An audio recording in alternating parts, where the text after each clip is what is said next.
Değerli izləyicilər, videonu bəyənib kanala abunə olun ki, hər kəs son xəbərlərdən anında məlumatlansın. Xırdalan şəhərində qanunsuz fəaliyyət göstərən quş kəsimi sexində toyuq məhsullarından götürülmüş nümunələrin nəticələri məlum olub. Xəbər verilir ki, bu barədə Azərbaycan Qida Təhlükəsizliyi Agentliyi məlumat yayıb. Bildirilib ki, laborator sınaq zamanı kənd toyuğu təəssüratı yaratmaq məqsədi ilə toyuqların Tartrazin Y102 qida əlavəsindən istifadə edilərək sarı rəngə boyandığı aşkarlanıb.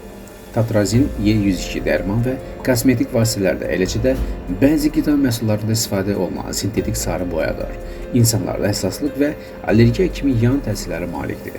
Xatırladaq ki, Aktanın əməkdaşları tərəfindən qanunsuz hallara yol verilən Abşeron rayonu Xırdalan şəhəri Müşfiq küçəsi ev 3 ünvanında fiziki şəxs Şahin Salamoğlu Salahova məxsus quş kəsimi sexinin fəaliyyəti məhdudlaşdırılıb. Faktla bağlı sahibkar barəsində inzibati icraata başlanılıb. Toyuqların kəsimi və toyuq məhsullarının dövriyyəsi qadağan edilib, məhsullar ərazidən kənarlaşdırılaraq saxlanıcağa verilib.